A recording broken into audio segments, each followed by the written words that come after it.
What's going on with you all? Thank you for tapping in with me again today. And if you're new to the channel, my name is Cleveland. So welcome to the Fish Corner, everyone. If you are new to the channel, please do a few things before this video gets started. Hit the subscribe button, hit the notification bell, and lastly, hit the like button for me one time. Now let's get into the video. So this video, the reason why y'all clicked on it is because no, it's not because we're turning these pothos into a speed bag. It's because we're going to move some fish that we had in quarantine for some time back into the display tank. So we moved out a hippo tang and a purple tang because they developed ick. I had them originally in a 37-gallon little small reef tank.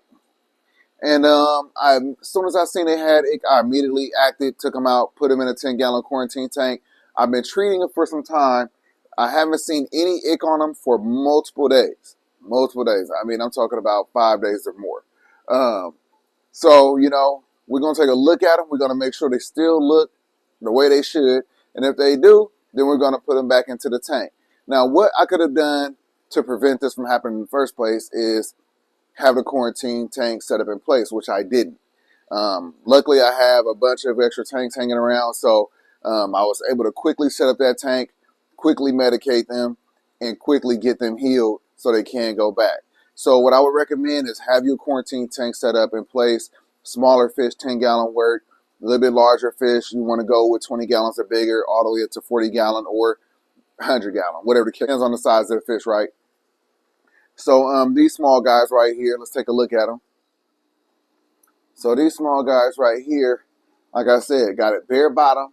So I'm treating ick. You want to make sure that you don't have substrate in the quarantine tank when you're actually treating your fish for something like ick. When the ick falls off the body of the fish, if there's substrate, they will hide in the substrate, reproduce, and start the process back over, attach themselves to the fish, and then, like I said, start the process over. So having a bare bottom is the best way to go. That means when you treat the ick and it's going through its life cycle, because when it falls off the fish, that's when you're actually able to kill the ick. When it's on the fish, you can't really kill the ick that way. So once it falls off the fish, falls down to the bottom of the glass, then you're treating the ick and killing the ick. Now, as long as it don't reattach themselves to the fish, you're good to go. That's how you'll know if it's actually treated. I've actually had my fish in a quarantine tank dealing with a severe case of ick. It was my gym tank a couple years ago. Matter of fact, more than a couple now. At this point, it's probably been about 4 years ago. And it took me, I would say I had him in quarantine for about 75 days.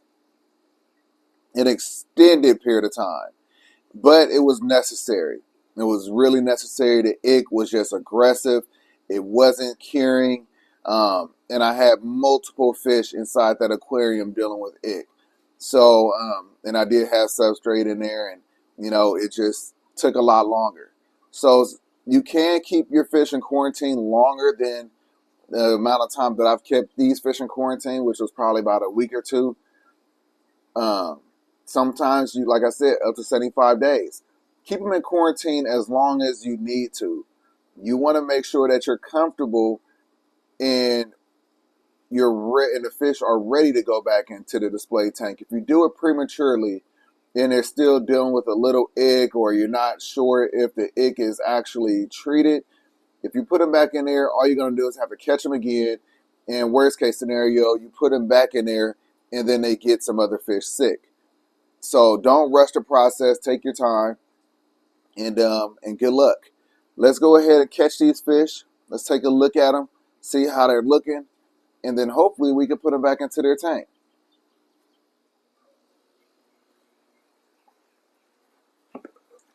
All right, so this is going to be really short and sweet. Come on.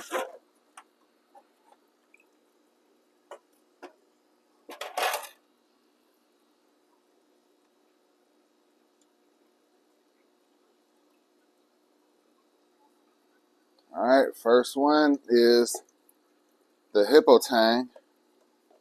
And hippo tanks, like I said in the last video, are prone to getting ick because they are scaleless. So they are a lot more susceptible to getting ick and any other diseases. So you got to be really careful with those.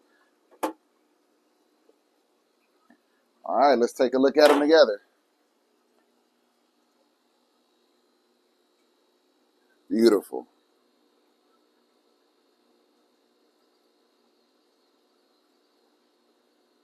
Well, looks like the purple tang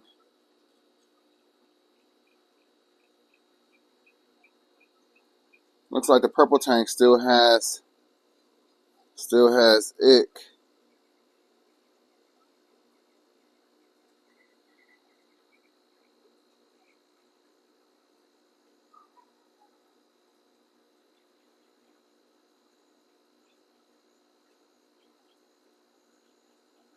Okay. The purple tang and the blue tang still has, and the blue tang and the purple tang still has like a little white spot on them. Yeah, I'm not comfortable with putting these two back in there yet. So I'll keep them in quarantine a bit longer. So at this point, what I would do is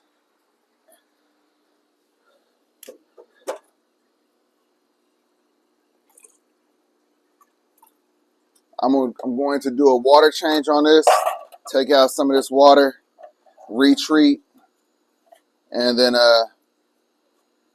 we're just gonna keep them in here until they're good. So let me go ahead and make sure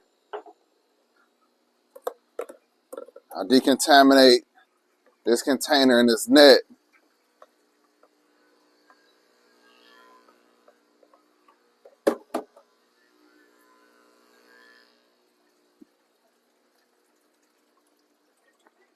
So as you can see, sometimes it's fast, sometimes it's not. It's been a couple weeks, and this is what I'm treating them with right here. Copper safe, y'all. So this is what I recommend. And believe it or not, this fish right here is definitely, I believe that's like a powder blue tang or something like that. They are very prone to getting ick. But anyway, man, I thought we were going to be able to get them back into the display tank. Ended up being a false alarm. At least it'll give you some kind of guideline to know what to do when you're in a situation like this yourself. And again, to prevent any of this from happening in your display tank, make sure that you always have a quarantine tank set up in place. So I'll do a little treatment first, and then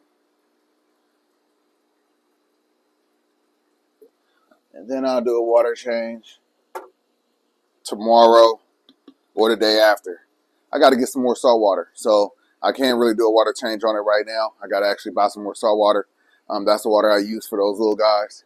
But anyway, we could take a look one last time together. But anyway, there they are, as you can see. Treated with a little bit more of that copper safe. Everything straight. I'm not going to add any more to this tank until I do a water change. And then I'll add the amount that's needed based off of how much water I took out and put back in. So, all right, let's wrap this up. So one of the things I want to highlight is that as long as your fish are still eating while they're in quarantine and being treated, you're good. You got time. Now, when they're not eating because they're extremely stressed, that's when it becomes stressful for us. And that's when things got to be handled. Sometimes a fish could go a long time without eating, but if they can't and they're dealing with the stress of being inside the quarantine tank from being medicated, maybe back up off the medication for a little bit, allow them to adjust to not having that medication still keep them in quarantine. Maybe add some decor in there just so they can get a little bit more comfortable, so it's not an empty, bare bottom tank. There's a few things that you would have to do in a situation like that. Luckily for me, I don't have any of those issues. They're eating. They'll eat the mysis. They'll eat the flakes every day. So they are doing it. They're doing absolutely fine, and they're in quarantine and they're being treated. So when they do finally make it back to the 37-gallon, they will be healed up. But anyway, I hope that you enjoyed this video. I hope that you learned something. I hope that you're inspired by something. If you're new to the channel, please do a few things before you go. I would love for you to hit that subscribe button, hit that notification bell, everyone. And everyone, please do something for me. If you like the video, like the video. I'm going to catch y'all in the next one. Peace. Have a great day. And remember, someone's opinion of you does not have to become your reality. Catch you later. Peace.